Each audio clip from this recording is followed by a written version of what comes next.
मैं अजय खंडेलवाल। मुझे भीम के लड़कों ने 16-17 जने लड़के थे, उन्होंने मेरे को मारा, मेरा सिर फाड़ दिया, मेरी दुकान का गल्ला लूट ले गए और मेरी दुकान का सारा सामान फैला गए। मेरा भाई संजय खंडेलवाल, इनको खूब मारा है, इनके भी खून निकाल दिए, नाक फाड़ दिए और इनका फ़ोन चुरा के ले गए। मेरा भाई राम खंडेलवाल, इनको भी खूब मारा है, हार्ट पेशेंट है ये, और इनको 16-17 जनों ने लगातार मारा नीचे पटक के। वो लड़कों ने आके डंडे, हॉकी और सरियों से नहीं है, वो दो आई मेरे दुकान पे बैठे हुए थे और उनको इतना बुरी तरह से मारा है, वो घायल अवस्था में पड़े हुए हैं। और मैं फिर नीचे को उतरा, जब तक तो झगड़ा हो चुका था, इन्होंने वहाँ ये जो लोग थे काफ़ी सारे थे, ये मार के भाग रहे थे वापस, तो मैंने मार पीट के वो मोहल्ले वाले आ गए थे, ठीक है, मोहल्ले तब वो भागे, जब मोहल्ले वाले आए नीचे तो वो भागे। नमस्कार, मैं हूं प्रवीण और आप देख रहे हैं इंडिया टाइम 24 न्यूज़। राजधानी दिल्ली का सागरपुर थाना क्षेत्र, जहां हर रोज़ अपराध के मामले सामने आ रहे हैं, नशे के मामले सामने आ रहे हैं और अब ताज़ा मामला है गीतांजलि पार्क से, जहां दो पक्षों के बीच स्कूटी विवाद को लेकर कहासुनी हो जाती है रात के वक्त, और उसके बाद सुबह के वक्त आरोप है कि एक पक्ष बाहर से लड़कों को बुलाता है और एक खंडेलवाल परिवार है, उनको इतना मारता है कि परिवार के 3 लोग दीनदयाल उपाध्याय हॉस्पिटल में एमएलसी के लिए पहुंचे हुए हैं, भर्ती हैं और खूनम खून हालत में वो लोग यहां पर जो है अपना इलाज करा रहे हैं। परिवार से कुछ लोग हमारे साथ मौजूद हैं। क्या नाम है आपका? जी, मेरा नाम श्याम खंडेलवाल है, मैं खंडेलवाल परिवार से बिलोंग करता हूँ। मेरे 3 भाइयों को इन्होंने इतनी बुरी तरह से मारा था। मेरा एक छोटा भाई रात को गाड़ी लेके आ रहा था, वो भीम नाम का एक लड़का, उसका भतीजा था, वो रमन के यहाँ किराए पे रहता है, वो किराए पे अपना गोदाम ले रखा है, वो नकली सामान बेचता है अपना, और सरफ साबुन ये सब नकली बेचता है। तो उसका भतीजा रात को वो माल उतरवा के साइड करवा रहा था माल को, नकली माल को, और वो जैसे वो मेरे भाई ने उससे बोला था कि भाई स्कूटी हटा ले, मैं गाड़ी अंदर करूँगा, हम पार्किंग में रमन के यहाँ गाड़ी खड़ी करते हैं अपनी रेंट पे। तो वो गाड़ी खड़ी करने के लिए तो वो कह रहा है कि निकल जाएगी, जा नहीं होगा, उसने दारू पी रखी थी उस लड़के ने, उसकी स्कूटी खड़ी थी, उसकी स्कूटी खड़ी थी, वो कह रहा नहीं हटा रहा, निकल जाएगी, घुसेड़ ले। उसने 4 बार उसने वगैरह आगे पीछे करके घुसेड़ने की कोशिश, नहीं वो घुस नहीं पाई गाड़ी, तो उसने बोला भाई हटाया, नहीं घुस रही। कह रहा है कि तू चूतिया वूतिया है क्या? उससे मेरे बड़े भाई से, वो 45 साल का है और वो 30 साल का लड़का, उस 45 साल से कह रहा है तू चूतिया वूतिया है क्या? उसने उसको फिर भी समझाया था कि भाई तू ऐसा मत बोल, और हटा ले, मैं गाड़ी अंदर कर दूँ, मैं बाहर से आया हूँ, मुझे घर जल्दी जाना है। तो कह रहा है कर ले, तू मेरा क्या करेगा?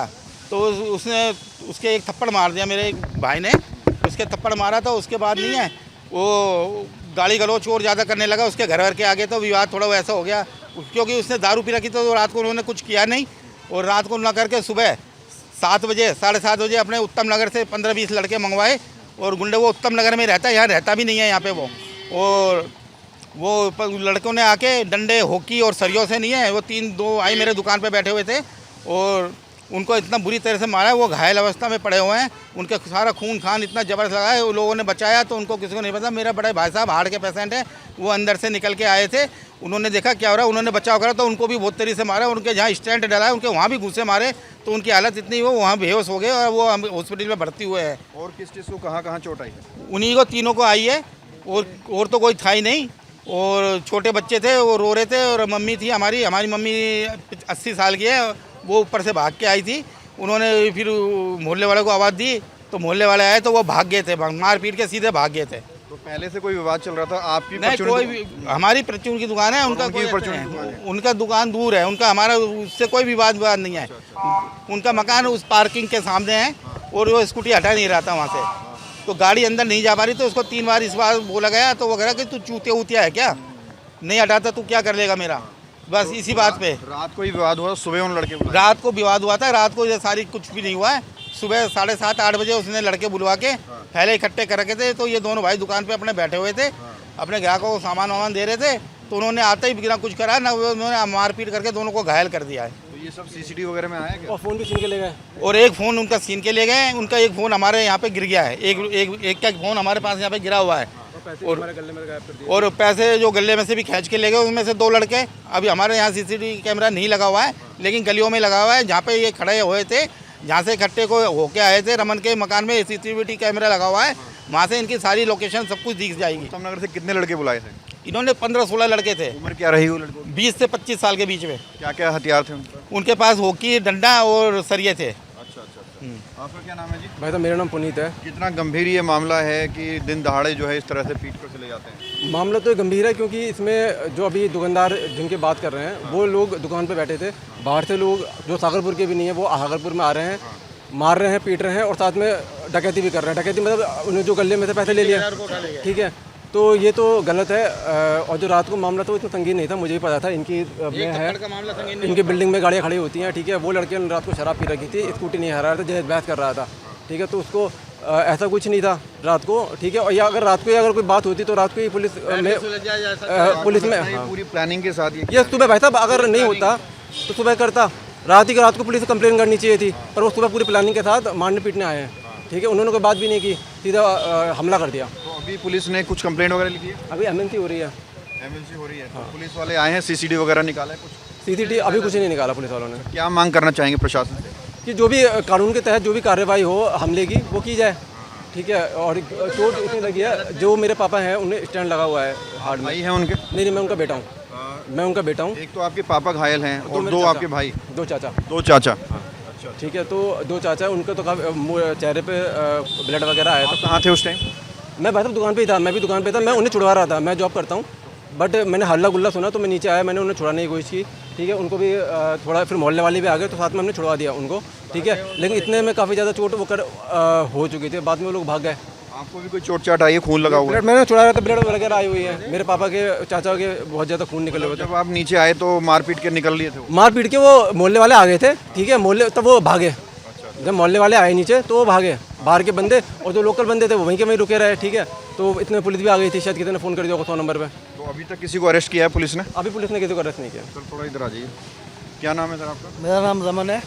रमन जी, क्या कहेंगे, कितनी चोटें आई हैं और क्या कहना चाहिए? देखो जी, चोटें तो बहुत ज़्यादा आई हैं, मुंह पे चोट है, सर पे चोट है, और जो इनके बड़े भैया हैं, जो सबसे बड़े, वो हार्ट पे ऑपरेशन, अभी 4-5 महीने पहले ही ऑपरेशन हुआ उनका, स्टंट डले हैं। ये गलत बात है जो भी हुई है। तो आप भी परिवार से ही हैं? नहीं, ये मेरी पार्किंग में ही गाड़ी लगाते थे। अच्छा। तो रात को मैं तो सो गया था, लेकिन ये सुबह मेरे को पता लगा कि ऐसे ऐसे रात को स्कूटी नहीं हटाई या क्या उन्होंने। तो उसके बाद क्या हुआ कि जब मेरे को सुबह पता लगा तो मैंने अपनी मिस्सी से पूछा क्या हो गया, तो बाहर देखा तो जो मेरा पड़ोसी है वो चीख रहा था, चिल्ला रहा था। और कुछ देर बाद मैं अपना ऑफिस का काम कर रहा था तो आवाज़ आई काफ़ी कि मारो, ये वो करेंगे, ये करेंगे, पुलिस बुलाओ।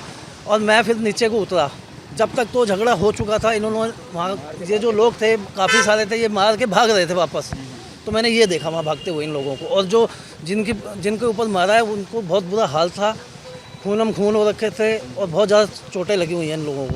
तो जिस पक्ष ने, जो दूसरा पक्ष है, वहाँ कितने परिवार में कौन कौन है जिन्होंने हमला किया है? वो फैमिली है सामने, मेरे घर के सामने फैमिली रहती है, उनका जो भतीजा है। फैमिली में एक उनका बड़ा भाई है, दो छोटे भाई है, वो तीन भाई थे वो, और तीन वो भतीजे थे, एक और 15-20 जने उन्होंने उत्तम नगर से गुंडे बुला रहे थे। इतनी छोटी मामले में बाहर से गुंडे बुलाने की ज़रूरत नहीं पड़ती। ये ऐसा कोई मामला नहीं है कि संगीन मामला हो। ये मामला होता है कि चल एक थप्पड़ पड़ भी गया हो तो बैठ के बात कर ली जाती है, माफ़ी मंगवा दी जाती है, या कुछ भी कर दिया जाता है। लेकिन इसमें ऐसा कुछ नहीं था। उनका तो पहले वो जेलिसी थी उनसे, वो दुकान वालों से चलते होंगे वो, तो उन्होंने देखा कि आज ये अच्छा मौका है, बाहर से उसका लड़का, वो भाई रात को दारू तो पी रखा था, वो जो भतीजा था वो गुंडा तो है ही उत्तम नगर में, उन्होंने अपने गुंडे लड़के बुलवा लिए थे फ़ोन करके, और उन्होंने ये अटैक करवा दिया। अब क्या मांग करेंगे पुलिस प्रशासन से? हम पुलिस प्रशासन से जो मांग करेंगे, जो एक बंदे जितने घायल हुए हैं, जो इस तरह से उनको मारा पीटा गया है, उसी तरह से उन्हीं को वो सजाएं दी जाए कि दोबारा वो ऐसा काम ना करे कि जो समाज में ऐसा समाज तत्ववाद जो बैठ फैलती है, ये बहुत गलत है। तो इससे पहले भी उनका कोई मामला आया है ऐसे अपराध का? उनका तो होता ही रहता है, वो लड़का तो गुंडा है, वो उत्तम नगर रहता है, बाहर से वो उसको बुलाया गया, उसके चाचा ने जो ये कांड करवाए, और उसके चाचा, और ये जब वो बाहर से उत्तम नगर रह रहा है तो यहाँ क्या करने के लिए ये गुंडे बुलवा रहा है, लड़के भी क्यों बुलवा रहा है? वो जो आदमी यहाँ पे रहेगा वो ये करेगा। वो मोहल्ले समाज में, समाज क्या होता है, समाज में रहने का मतलब क्या होता है? अगर ये छोटी मोटी बातें, चलो उससे एक थप्पड़ पड़ गया तो इसके चाचा आके इस बात को बोल सकते थे कि तुम्हारे भाई ने ऐसा करा है या कुछ करा है, तो इसको या पार्किंग वाले भाई साहब को बोलते कि ये जो पार्किंग वाले भाई साहब हमारे खड़े हुए हैं, इनसे बोलते कि भाई तुम्हारे यहाँ पे इस तरह से ये हो रहा है, तो इसके बैठ के सुलझ सकता था। ये इसमें गुंडे बुलाने वाली बातें होती नहीं हैं। तो आपको लगता है सागरपुर थाना क्षेत्र में पूरी गुंडागर्दी चल रही है? वहाँ वो पूरी गैंगवारी चलती है सागरपुर में भी। सागरपुर में अभी यहाँ पे कोई रोक टोक ऐसा कुछ हो नहीं पा रहा, क्योंकि यहाँ पे सागरपुर के अंदर चौकियाँ हैं, यहाँ पे पुलिस वाले कुछ ध्यान देते नहीं हैं। इनको बोलना चाहिए, इनको रोकना चाहिए, रास्ते में बैरिकेड टैग लगा के रोकना चाहिए। लड़के गुंडागर्दी करते डोलते कि भाई कहाँ से आए, उनको हर चीज़ का इनका लाइसेंस देखा जाए या इनकी आईडी देखा जाए कि तुम कहाँ से आए हो। रात के टाइम ये दारू पी के घूमते हैं जो स्कूटियों पे। ये जो आप बता रहे हैं कि मारपीट तो की ही है, साथ ही लूटपाट भी की। लूटपाट क्या हुई? लूटपाट उन्होंने गले में से पैसे ले गए, उनकी सेल के पैसे थे और सेल के पैसे में उनमें से 10 से 15 हज़ार वो बता रहे थे। 10 से 15 हज़ार रुपये उनके उसमें से गायब हो गया। एक फ़ोन गायब हो गया है। हाँ, संजय का एक फ़ोन गायब हो गया है और उनका फ़ोन एक यहाँ पे गिरा हुआ है, एक लड़के का किसी का। हाँ, चोट कहाँ कहाँ आई है? सिर पे भी चोट आई है? सर पे आई है, सर पे गुम, यहाँ पे बहुत गुम चोट है। जैसे वो खड़ा हो रहा है उसकी नाक से फ़ोन, यहाँ से पूरी नाक फूटी पड़ी है, उसकी नाक की हड्डी टूट गई है एक के कान ख़त्म हो गया है, कान में से सुना नहीं जा रहा, आँख से देखा नहीं जा रहा और हाथों पे इस पर इतनी चोटें आ रखी है। बड़े भाई साहब के उन्होंने जो स्टैंड डला है वहीं पे डंडे और घूसे मारे उन्हें, उनको पता था इनके स्टैंड डला है। मतलब जो उम्र कितनी रही होगी लड़कों की जो आए थे? वो 25 से 30 साल, 20 और 30 के बीच में थे सारे। और ये जो है घायल हुए हैं ये 50 से ऊपर हैं सारे? हाँ, ये 50 साल का है, एक 48 साल का है और हमारे बड़े भाई साहब वो जो 68 साल के हैं। तो बिल्कुल आपको बता दें कि ये पूरा मामला सागरपुर थाना क्षेत्र का है और इनका कहना है कि जो दूसरा पक्ष है उन्होंने 15-16 लड़के बुलाए और लड़के हॉकी के साथ, रोड के साथ, हथियारों के साथ आए और पूरी प्लानिंग के तहत इनके परिवार पर हमला किया गया। परिवार के 3 लोग अस्पताल में एडमिट हैं, एमएलसी के लिए आए हैं, लेकिन पुलिस को इस मामले को पूरी गंभीरता से लेना चाहिए और जो लड़के बुलाए गए थे उनको भी पकड़ा जाना चाहिए और क्या था पूरा मामला, इस पूरे की निष्पक्ष जांच होनी चाहिए और आरोपियों को सजा देनी चाहिए। कैमरा जर्नलिस्ट अभय के साथ प्रवीण, इंडिया टाइम 24 न्यूज़।